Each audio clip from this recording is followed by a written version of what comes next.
Welcome to the webinar Standards to Achieve City Sustainability, hosted by Copenhagen Center on Energy Efficiency in collaboration with World Resources Institute and various partners. This webinar is organized under the umbrella of Building Efficiency Accelerator. We are pleased to announce that more than 100 people have registered for this webinar, so everybody, welcome.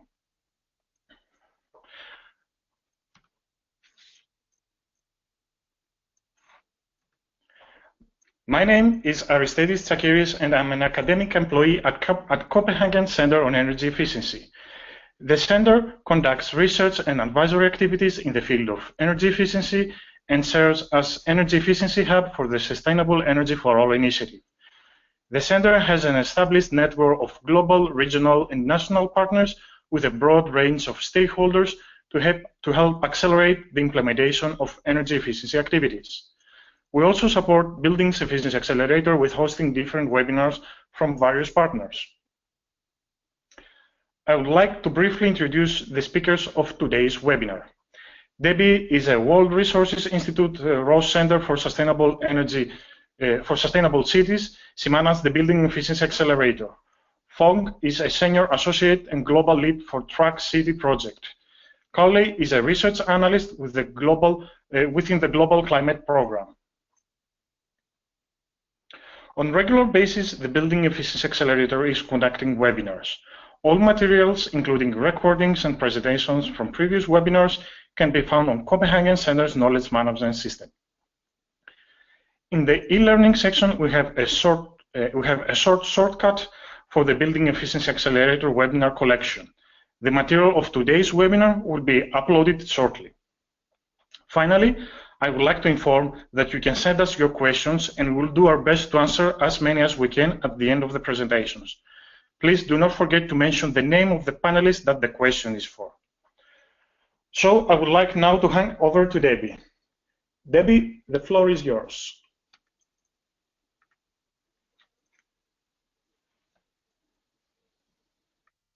Thanks very much, Aris. This is Debbie Weyl with the World Resources Institute, and we are really glad to have you all with us here today to talk about this very important topic on how we put in place standards to achieve city sustainability.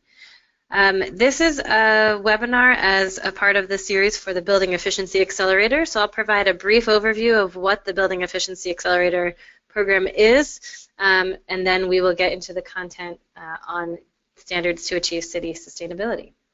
So the Building Efficiency Accelerator is part of the UN Sustainable Energy for All initiative, and this initiative has one main goal: to achieve sustainable energy for all by 2030. This is SDG 7, the 7th Sustainable Development Goal. And there are 3 objectives underneath of this. One, to ensure universal energy access, to improve energy efficiency, and to double the share of renewable energy in the global mix. Within the energy efficiency objective, the Sustainable Energy for All initiative has set up a global accelerator platform that focuses on different sectors and improving the efficiency in each of those sectors. So as you'll see here, this one focused on buildings is the one that we are a part of and are talking about today. There are also accelerators that focus on a broader range of other sectors. And many of these focus at the national level, but both buildings and district energy focus primarily on action that can be taken at the urban level with cities. Within the BEA, we currently have 28 member cities, as you can see on this map. They range all over the world and a broad variety of sizes as well, so everything from large megacities, Mexico City, Bogota, to much smaller cities and towns where really we need to achieve building efficiency in all of these different sizes of cities. And we also know that the megacities of today are expected to be joined by many new megacities that are currently medium-sized cities. So we want to find the solutions that work for cities of all sizes. So this is the current membership. We are still continuing to expand. And each of those cities is provided expertise from a global network of partners. So the World Resources Institute is the coordinating partner, and we are joined by about 35 other organizations and service providers. that have a broad array of global knowledge and expertise on different topics relating to building efficiency, or have relationships with cities on building efficiency and other sustainable development topics. It's a very active network. A lot of organizations are involved on a regular basis in connecting with the cities and providing best practice on topics ranging from building energy codes, certification programs, and tracking progress, which we'll be beginning to talk about today. So why is building efficiency so important? Buildings have a very large impact. They consume 1/3 of energy demand and account for about 1/4 of greenhouse gas emissions globally. And this means that there's also a really large potential. We can reduce the building energy demand by 1/3 with best practices that are already known today. And buildings also have very long-lasting implications. As a piece of the infrastructure in cities, buildings can last for over 40 years, even up to 100 years. And so the choices we make today can lock in high emissions and high energy consumption, or lower emissions and lower energy consumption. We also find multiple benefits from building efficiency. So in addition to saving energy, putting in place efficient buildings can provide a lot of economic benefits. It provides social benefits, job creation, energy access, public health and productivity is a big one. And environmental benefits. So in addition to reducing energy consumption and greenhouse gas emissions, building efficiency can also reduce local air pollution. It can improve climate resiliency. So there are a lot of reasons why cities and the cities in the BEA are pursuing building efficiency projects and policies.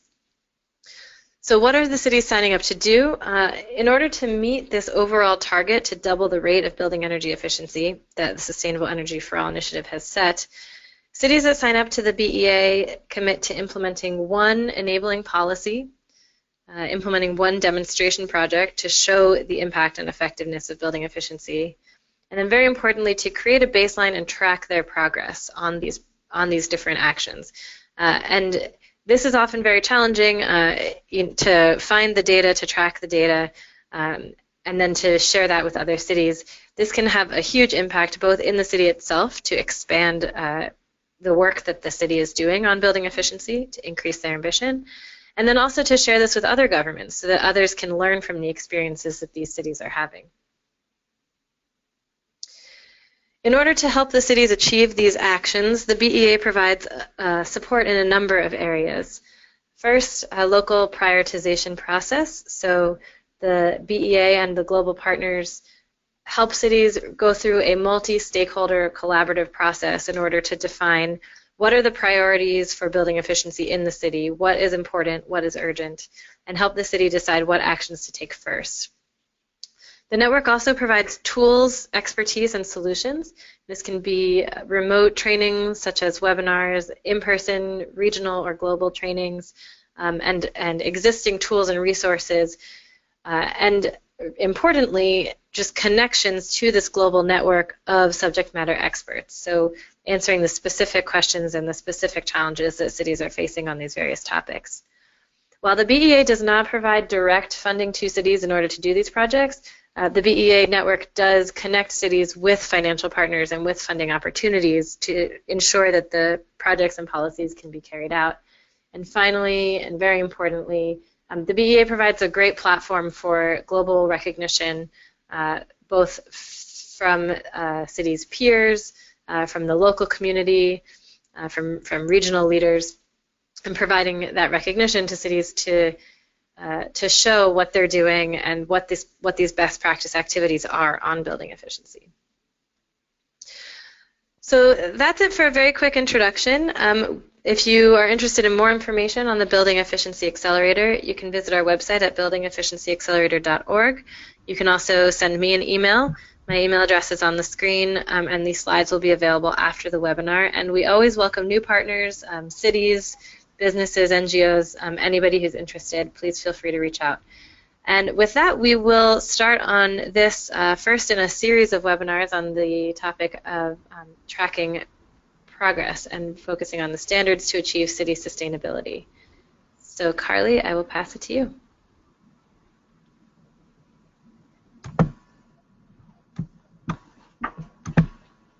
Great, thank you.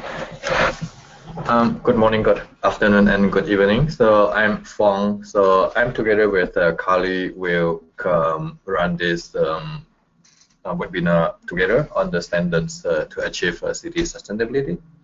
I think just now Debbie has already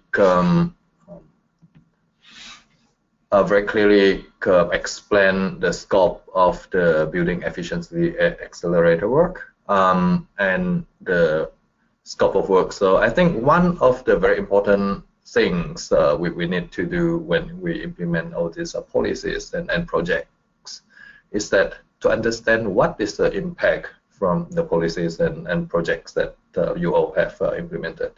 So this the impact can be from the perspective of greenhouse gas emission, or from the perspective of energy consumption and others.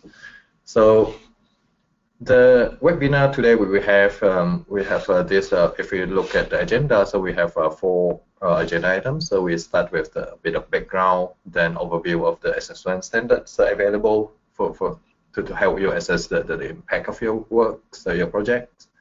Then we get into a bit more detail on the policy and action standard, and we have a question and answer session towards the end of the webinar. So as David just now mentioned, so this webinar actually is a series of webinars. So today is our very first one. So basically it's a quite introductory type of webinar. So we'll give you an overview of what standards and tools that are available to help you to do your assessment. And we'll dive into a little bit more detail on the policy and action standard. Then in the subsequent webinars in the coming months, we will give you more detailed explanation on step by step on how to do the assessment. So for today, I'll give the first half of the presentation, then Carley will continue on the second half. Firstly, so let's look at this, like on why do cities assess and track impact. So just now I mentioned about you need to know the greenhouse gas impact, energy impact, and so on. So I think that is the most important thing. But why we need to understand that, I think one of the most important things is that it will help you prioritize on what you should do, what is doing good, what is not so good, and what to improve and so on in future. Then the other part, of course, is to communicate your progress to the policymakers, to the broader stakeholders. Then next thing is about the accountability and transparency, which is very important to be transparent on what we have done and what is the achievements and so on. Then finally, of course, is to help us to improve our work. But having said so, we have been talking about this assessment, but why we are talking about standardization. Carley and I, we are working at Greenhouse Gas Protocol at WRI. So the role of Greenhouse Gas Protocol basically is to develop international standards to help various stakeholders. So the focus today, of course, is cities to measure the emissions, set target, and to assess the greenhouse gas impact. So what we are envisioning is that all the cities would be using same methodologies or under the same standard framework. So there are various reasons why we want to standardize. So here we highlight a few. So one, of course, is to have a common understanding on the results, which will eventually help to inform action, inform the investments and finance and so on across the world. Secondly, of course, is about knowledge sharing, resources sharing. So this is important because when we share between cities, we have to share, I mean, apple to apple. Otherwise, it would be very difficult to compare to benchmark. So this is about knowledge sharing, and third one is international communication. So as you all know, so whether from perspective of Paris Agreement or any other international activities, so we need a lot of time we need to aggregate the results, or we need to consolidate the impact from different cities and stakeholders. So when we do this exercise, we will need to have a very consistent, standardized method and results. Otherwise, it is impossible to do that. So just now I briefly mentioned about greenhouse gas protocol. So greenhouse gas protocol, as I said, the main role is to establish a global standard on how to measure, how to manage, and how to report greenhouse gas emissions. So it was convened in 1998 by WRI, World Resources Institute, and WBCSD, World Business Council for Sustainable Development. But over the years, of course, we expanded our partnership with many other organizations. We provide accounting or greenhouse gas accounting standards for various sectors, including cities, corporations, and others.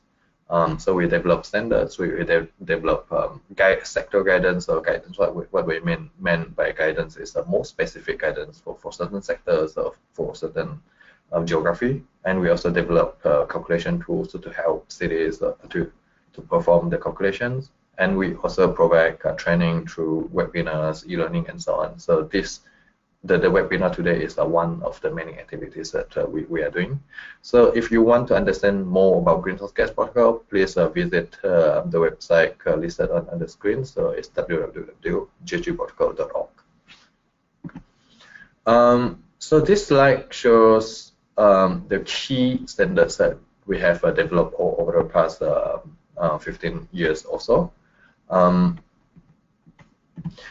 So they include greenhouse gas protocol standards for businesses, or we call it corporations, for projects, for products, and for cities.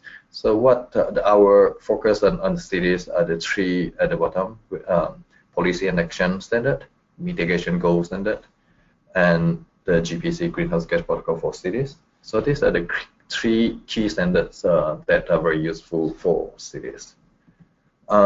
This slide shows how to apply these standards in the process of low carbon planning for cities.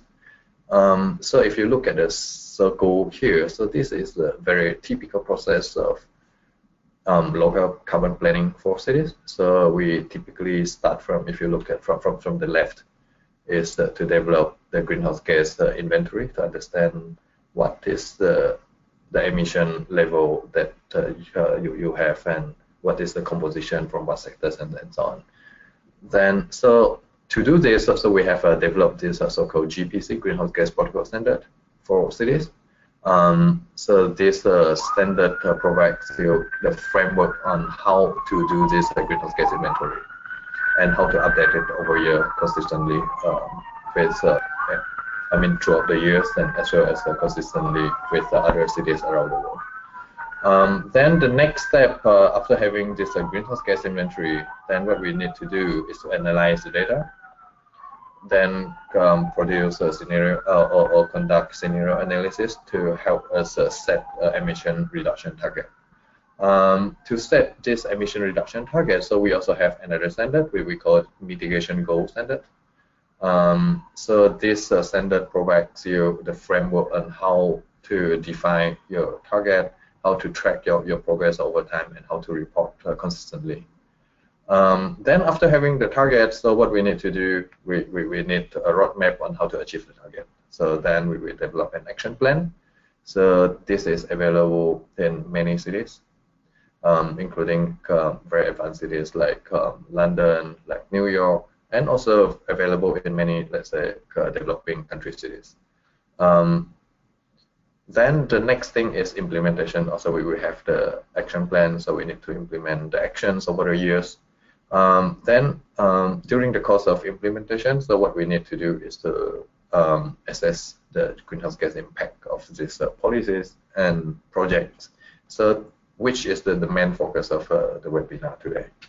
Then over the years, we need to evaluate the performance of our cities from city-wide perspective. So then we need to update the greenhouse gas inventories from time to time. So some cities are doing it every year, and some every few years. So now I'll get into a little bit more detail on the three standards that I mentioned just now. So we start with this GPC. So in full, GPC stands for Global Protocol for Community Scale Greenhouse Gas Emission Inventories. So what does it mean? So basically, it is same as what we understand about the National Greenhouse Gas Inventory. So it measures the greenhouse gas emission produced or as a result of activities within a geography area. So in this case, it's cities. So this would include activities in the cities, like transport, like factories, like buildings, and also it may include like direct emissions from the burning for fossil fuel, let's say from cars and from industries, or it may also from our consumption of electricity. So this shows the table of content of the GPC. So it is 100+ pages document. So as you can see on the screen, so that it covers the 5 main sectors. So it's including stationary energy. So that includes buildings, which is the main focus of our conversation today. So it also covers transportation, waste, industrial processes, as well as agriculture, forestry, and land use related emissions. The next standard is a Mitigation Goal Standard, or you can understand it as a mitigation or target standard. So basically, it is a standard to help cities to set transparent and consistent emission reduction targets and to track the progress over years consistently. On the next slide, actually we can see the main contents or components of this standard. So it helps you design your mitigation goal or target. So I wouldn't get into detail, but as many of you may be aware, so there are absolute emission reduction targets, or there are the intensity target, or like comparing to business and as usual and so on. So these standards provide definition and help you design your target more consistently. So it also helps you on the methods to track your progress and understand how much emission is allowable every year and in the target year. So I wouldn't get into too much detail, but the third standard, which is the main focus of our webinar today, is called Policy and Action Standard. So this is different from the GPC that I mentioned earlier on. So GPC measures the emission within a year, from a specific geography area, whereas this Policy and Action Standard, it measures the emissions or just the impact of an action. So it could be a policy, it could be a project, it could be a program. So it is not an absolute emission, but it is it's a relative emission compared to baseline scenario. So basically, it's if you're not doing it and if you're doing it, so what would be the difference? So basically, it's the avoided emission from the action. So if you go to the GHG Protocol website, so you may also find, you can definitely find all these 3 standards that I mentioned just now, and you can download them free of charge. From the website, you can also find some of the resources like the e-learning courses, the Excel calculation tool, as well as the guidance I mentioned just now, like for specific sectors or for some specific geographies. Then now we move to the third agenda item, and Carley, my colleague, will continue with this. Great, thank you. So now we'll go ahead and focus on how the impact analysis process will work with the Building Efficiency Accelerator and get into more detail of the Policy and Action Standard.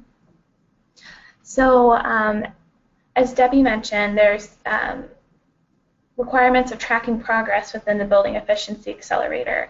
If you happen to turn into the webinar yesterday, and you must have learned about the first type with Eric, which is about tracking the actual progression of the policy and project design and implementation, whereas this webinar will focus on the second and the subsequent webinars as well on tracking future emissions and energy savings of policies and projects. So as a VEA city, we'll all have access to light touch access to help on tracking progress and impact analysis. We will be conducting in-depth analysis for 7 deep dive cities. Unfortunately, we can't do direct consultations for all cities, but if something is produced in the process of conducting the deep dive assessments, we can share and provide these resources, and they'll help inform our future webinars.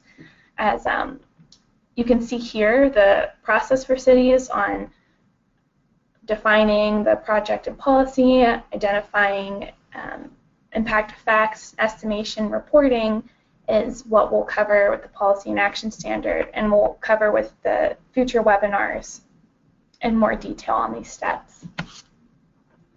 So I just want to begin by reviewing why we're tracking the greenhouse gas impacts of the building efficiency policies and projects.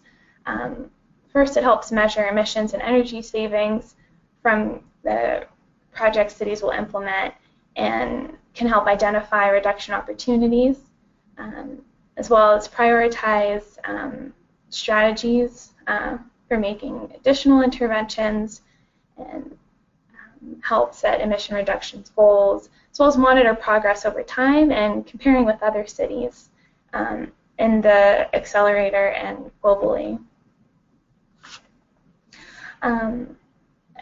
However, it's important to remember that greenhouse gas impacts are one way of looking at energy efficiency, where there are many potential benefits to policies and projects for energy efficiency that can also be monitored and tracked as part of the impact assessment process. As you can see here, there's energy savings, but also local air pollution, employment, and other types of other ways of looking at energy efficient prosperity. For instance, this table shows the potential use of indicators to track social and economic effects in addition to environmental impacts as part of the Policy and Action Standard. The basic procedures and steps in the standards can be used to estimate non-greenhouse gas effects, but may require additional methods and data sources as available.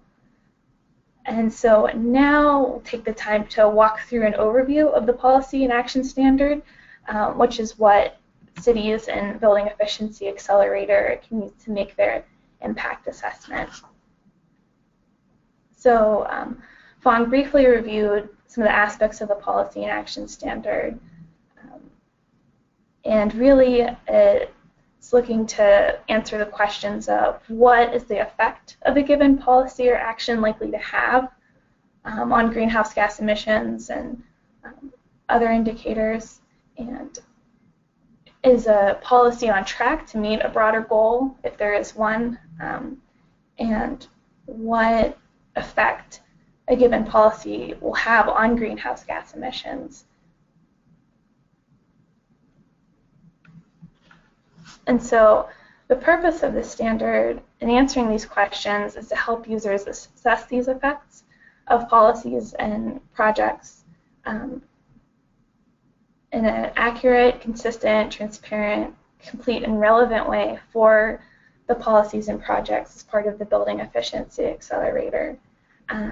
It can help city administrators develop strategies for managing and reducing greenhouse gas emissions, scaling up projects or expanding them, and it can also help support consistent and transparent reporting of emissions to demonstrate the project and policy effectiveness for the buildings, policies, and projects that you'll be implementing as part of the accelerator.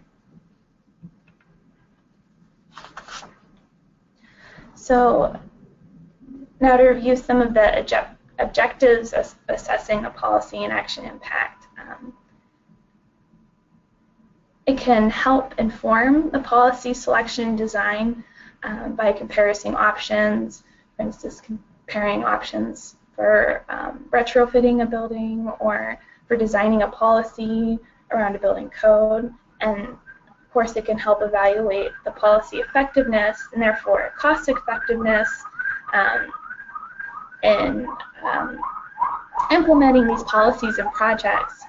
And also, it helps report on the effects, greenhouse gas effects, and some of the other non-greenhouse gas effects that we looked at, including energy savings and other, and also just to help attract investment to be able to demonstrate what future impacts policy or project can have.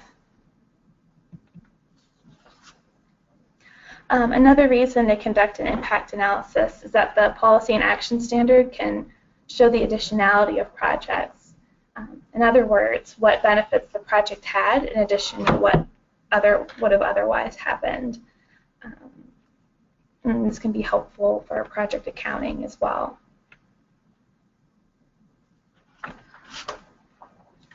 As far as when to use the standard, it can be used before, during, or after policy implementation. Of course, the cities that we're working with and what we'll be focusing on here is analysis before the policy implementation. So what will be the added benefits of building retrofits projects or building codes, and then be able to demonstrate that to cities and investors and as part of the building efficiency accelerator process.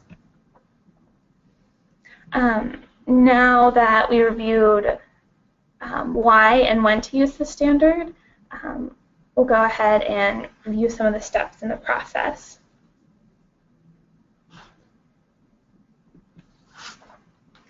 So the first part of the policy and action standard is to define the policy or action being assessed. Although cities may already have an idea of what they would like to implement as part of their policy and project, it's important as far as to conduct the estimation process to describe very specifically the action in detail. And as you can see here, the images depict effects of overlapping and or reinforcing policies. So this is an important first step in proceeding with the assessment. And we'll cover this more in the next webinar as well. And secondly, working with cities to identify potential effects of the project and policy, such as whether there are likely to be effects within the city or outside of the city, whether there will be short-term or long-term, and even some potentially unintended effects of projects. And then once these effects are identified, next we will map these in the causal chain and really create a map of effects and take a look of what is likely to happen with both for the project and then conducting another one for the policy. And so here's an example of a causal chain that was done for a program where this group decided to include some non-greenhouse gas benefits in the pink.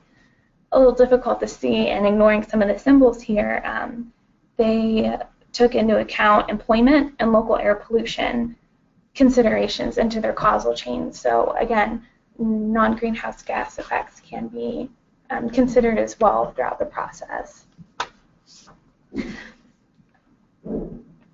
And then once the causal chain is mapped, cities can determine the likelihood and magnitude of the effects. So going through these identified and based on how likely they are to happen or how great the magnitude of the impact will be, we'll decide which effects are to be assessed as part of the process.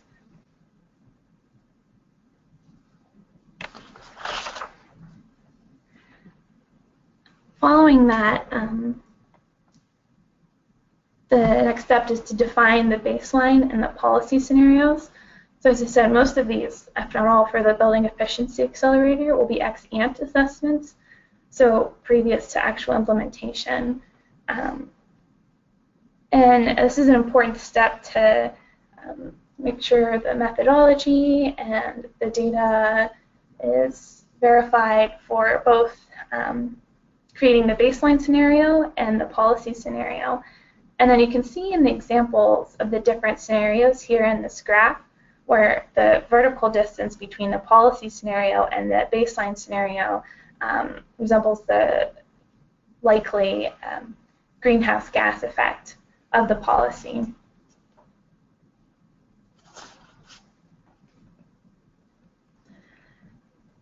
And then in the sixth step, this includes the actual calculation and the net change between the policy and the baseline scenarios, which is the basis of the assessment. And we'll be going over this process in the third webinar coming up, so look out for that. And in this example, we have a renewable energy support program that was created to promote the use of PV systems in residential and commercial buildings. And so the results were also used in this example to calculate the amount of money the government is expected to save through reduced energy subsidies.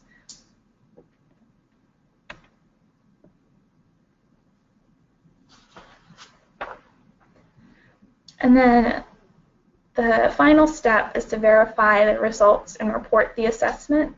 And the template for reporting includes the following information categories. And the cities that we're working with will have a report for both their policies and their project on the impacts. And we'll be going more in depth on this step in the fourth webinar that we will conduct.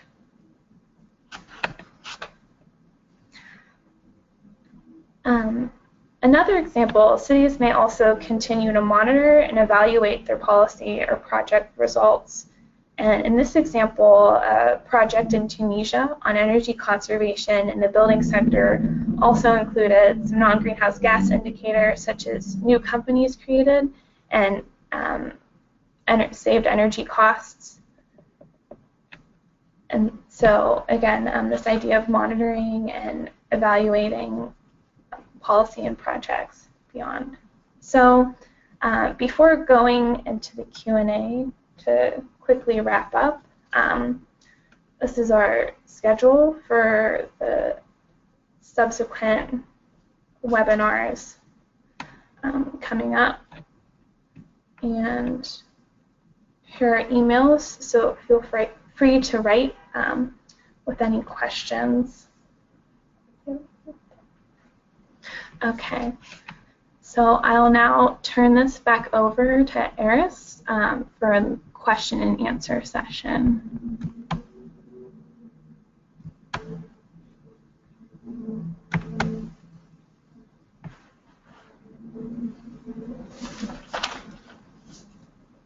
Thank you, Carley, for your presentation.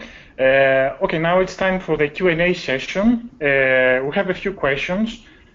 Please send us the questions so we can read them, and the panelists will be able to respond to your questions. So, the first question is for Carley, and is how can we identify city impacts of a policy action?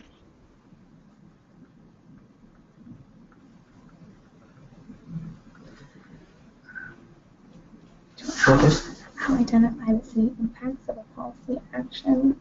Do you want to take this one? So this is a process that, again, we'll be reviewing more in depth in the next webinar, but really going through, and it's different for each city and what the policy is specifically. Currently working on a building code, for example, And with each effect that we expect may occur from the building code, with some provisions written in, such as improving the building envelope and improving lighting efficiency, you can identify whether that'll happen within the city or outside of the city. So some things may be such as waste from disposing of previous or older materials that may happen outside, and that might be an out-of-boundary effect of the policy. But within the city, reducing emissions, cost savings, or energy savings. So. Yeah, this is Fong. So I think I would add a few words on this. So basically what we provide today, the webinar today, is an overview. So you don't get into too much detail, but to me, don't worry too much about this detail. So this would be covered in the subsequent webinars. We have 3 more. So if you remember the last slide, Carley showed just now, so the next webinar is about mapping the impact. So that is the main focus about how to identify the impact. If you remember what Carley presented earlier on about causal chain, so she shows some example like in Tunisia, the solar project, and so this is the type of mapping we're going to do. We call it causal chain. So basically what we do is that let's say if you change your light to LED light, let's say, so that means you will reduce your energy, then the energy consumption, then you reduce your emission. And at the same time, when you change, you may have you may need to produce the LED light. So this may to some extent increase the emissions. So what we need to do is that we take a project and we look into the details of what activities come out of this particular action, and we analyze what are the greenhouse gas impact or non-greenhouse gas impact of this action. So it is a mapping that we need to do. It's an exercise. So we will get into more detail in the next webinar. Thank you, Fong and Carley, for your response. The next question is, will you be compiling a database of policy and impact content that other cities have identified so that new users of this approach do not have to start a blank page?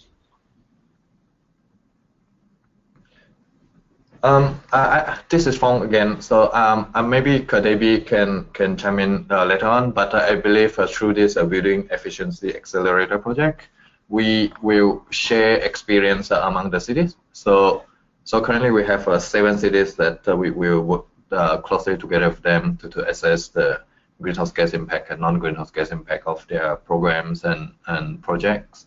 So through this exercise, eventually we will share the experience with some of the cities. So this, I think, answer part of the question, but I would leave it to Debbie to answer more.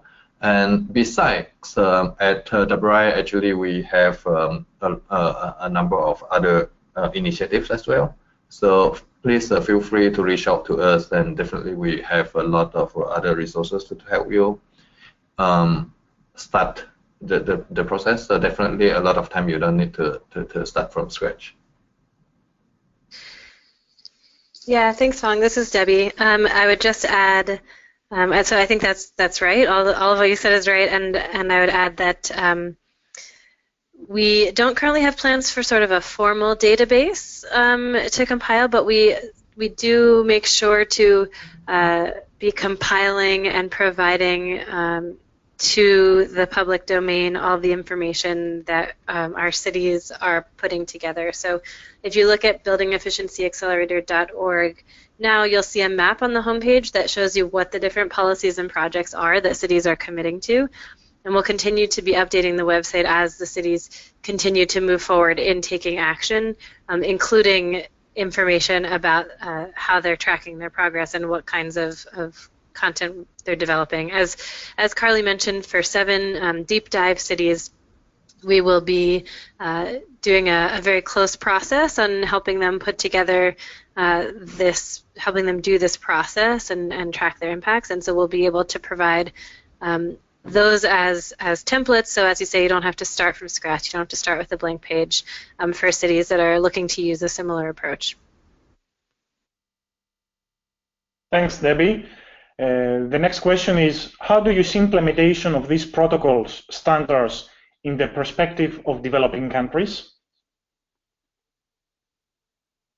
This is Fong. So basically, it is same for any cities, whether in developed or developing countries. But I believe under this building efficiency accelerator, we provide a bit more resources to help cities with less capacity to, for example, the 7 deep dive cities. So we will provide more resources to this. But in a longer term, so I think we don't have any specific plan for now, I believe. But as I mentioned earlier on, so we do have some resources over here at the BRI or Greenhouse Gas Protocol.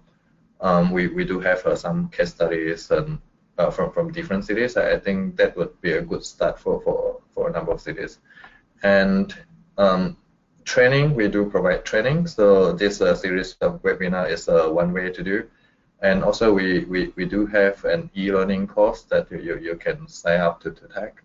And from time to time, we organize a training workshop as well. So this is another resources. And so I think always feel free to reach out to or to check out the Building Efficiency Accelerator website, or reach out to us at the BRI or Greenhouse Gas Protocol. We do have some resources to help the cities to perform this work.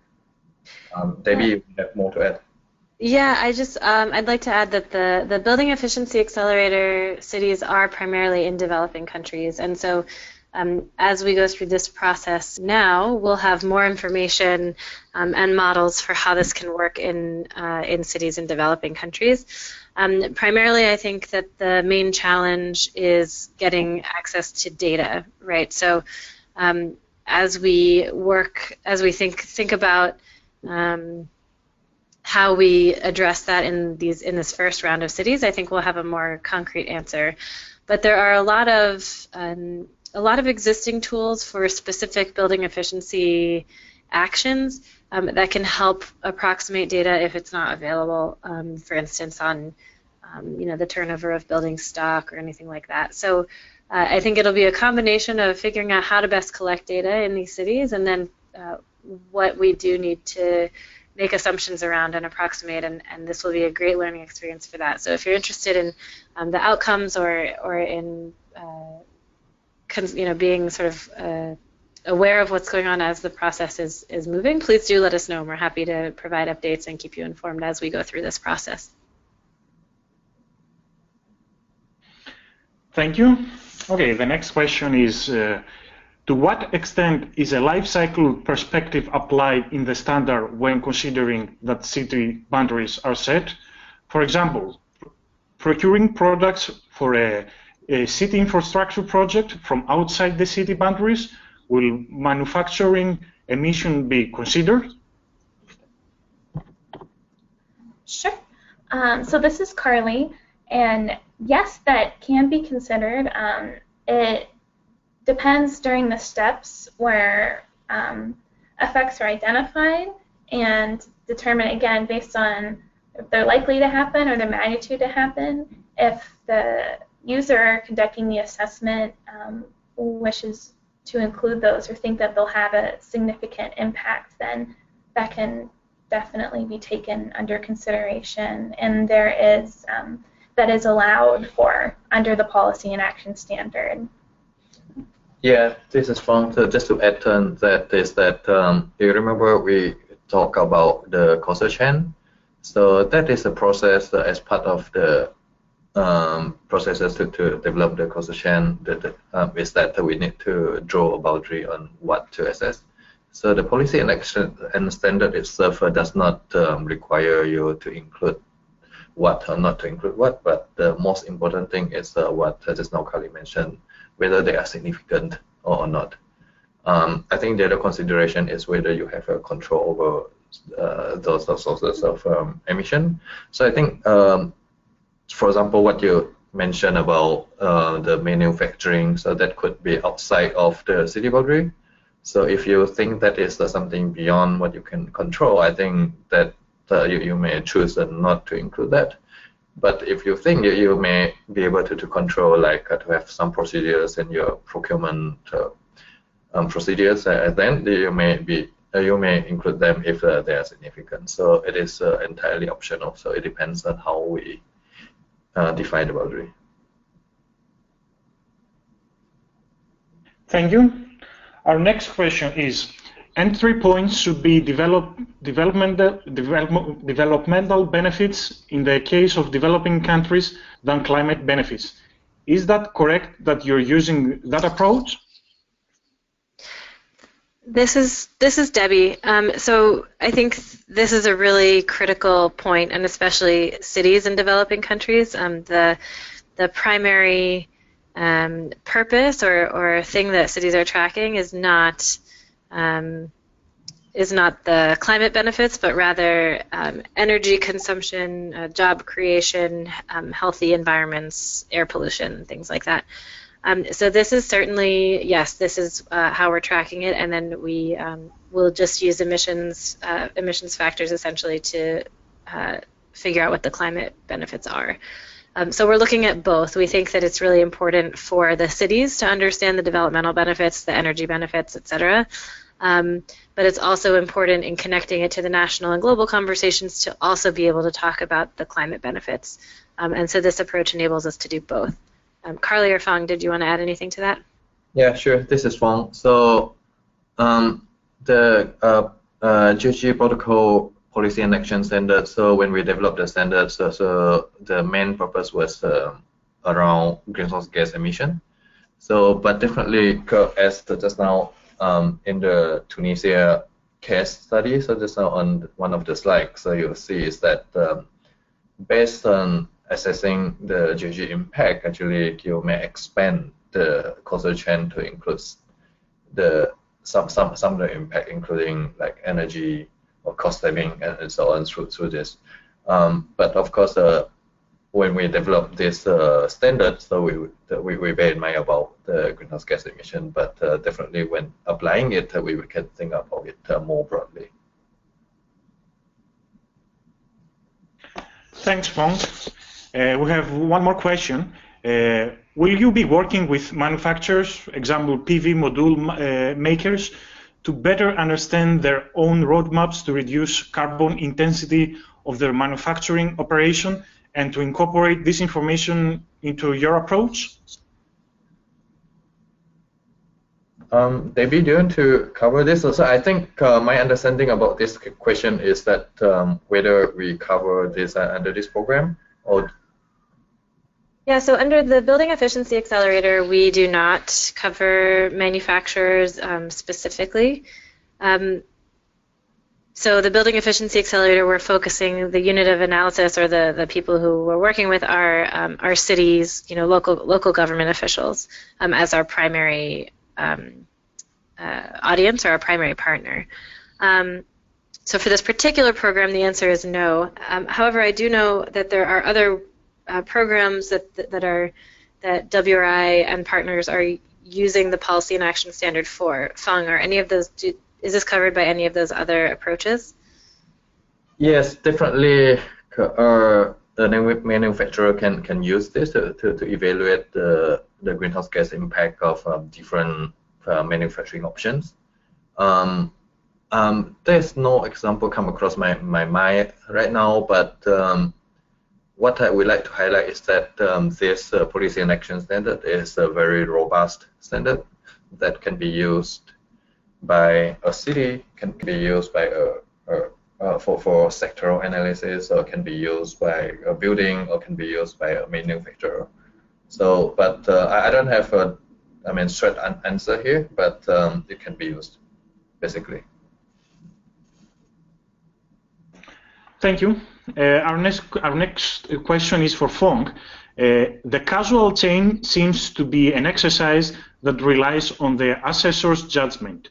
How do these judgments, likely small effect, translate into quantitative greenhouse gas emission reductions? Yeah, so this is a very good question that it depends on the judgment. So at one point, we under a separate initiative, we were thinking about developing a so-called master causal chain that can be used by anybody around the world. So, but we were facing an issue that it can be very diverse from one stakeholder to another. So it is very difficult to have a standardized causal chain that can be used by anybody. So I think the best approach is that we do have case studies, we do have examples. So I think it would be good to refer to the existing works done by some other cities or some other stakeholders and compare them. Under this building efficiency accelerator, definitely we are always available here to provide any input or comment that may be necessary. The question is, what are the benefits of the presenting standards for the cities in comparison to other existing tools and methodologies? Sure, thank you. So in terms of benefits, so I would say, firstly, I would like to clarify the methodologies and tools and standard. So what we have here is a standard. So under the standard provides really a framework on how to do the assessment, including what Carley mentioned about mapping the causal chain and the calculations and so on. So this is really a framework. So under this framework, so there could be different detailed calculation methodologies. So in the standard, so we don't limit the type of methodologies, but as long as they are aligned with the overall framework of the assessment. So I think in terms of what is the benefit, so I think the benefit is that this provides a standardized way to do, so that what you do it, for example, in Washington, D.C., and how you do it in Paris would be the same and comparable.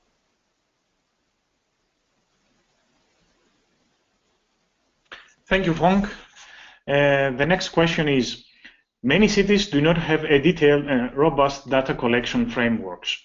Often the data is available only for the level higher than the city. In this case, when significant data gaps exist, how the city can use presented standards?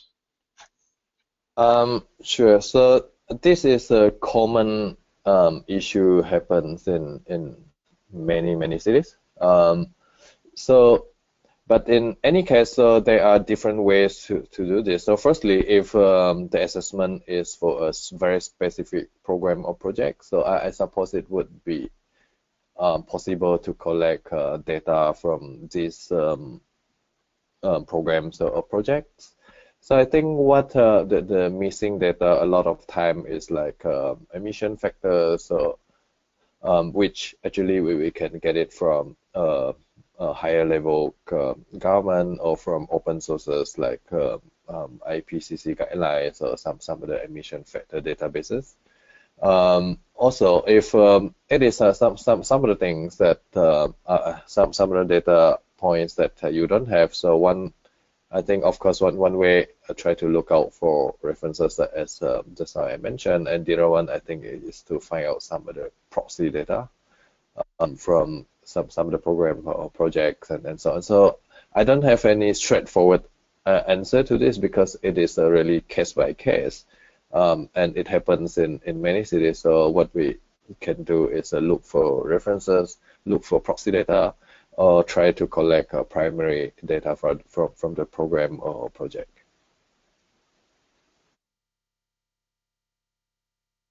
Thank you, Fong. The next question is for Carley. And the question is, what energy efficiency policy options are included into the policy and action standard? Great, thanks. Great question. Any energy efficiency policies can be included. The standard, as Fong was explaining a little bit more, is a standardizing framework. So cities are very flexible as to the policies or projects that they choose, and can use the calculation methodologies that they're able to based on their policies and projects.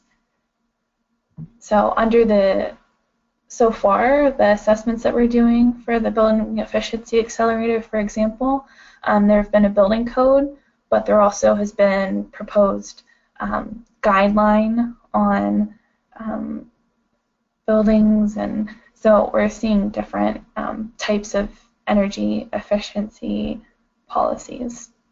Thank you.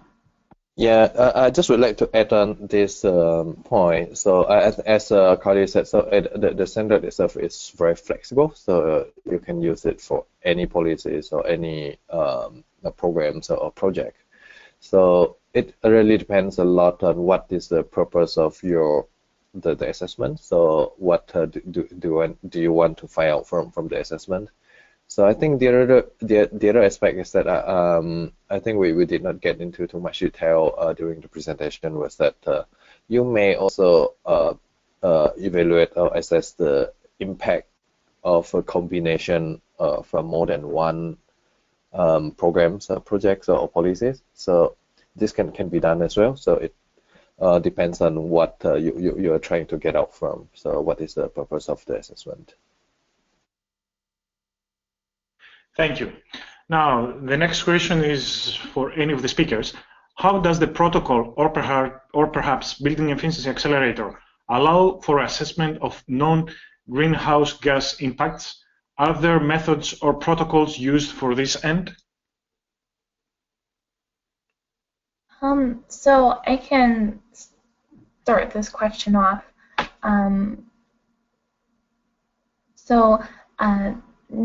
These non-greenhouse gas effects can be included under the policy and action standard, again, using available data, and as far as calculation methodology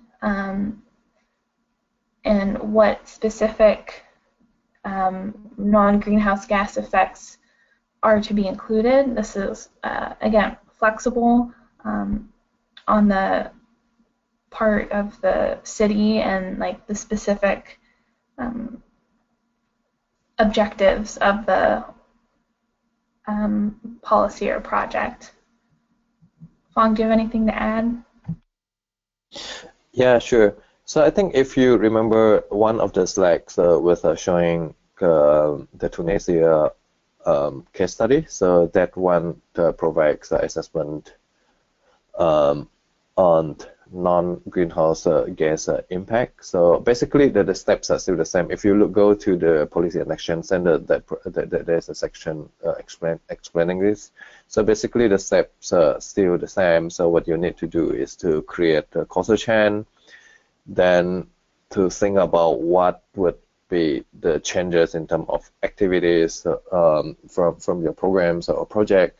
So from there, then you can evaluate what would be the impact, not only on greenhouse gas emissions, but also on some other aspects like energy saving or cost saving and so on. So basically, the fact is still the same. The only thing is that you may need to look out for slightly different data points to do the calculations. Thanks, Fong. Thank you for the detailed responses to the questions. So, ladies and gentlemen, finally, we come to the end of the webinar. I would like to say thanks to Debbie, Fong, and Carley for the informative and interesting presentations, and to the audience for their active participation. The presentations will be beneficial for all stakeholders involved in green building. Thank you for your attention and wish you a good day or night from Copenhagen.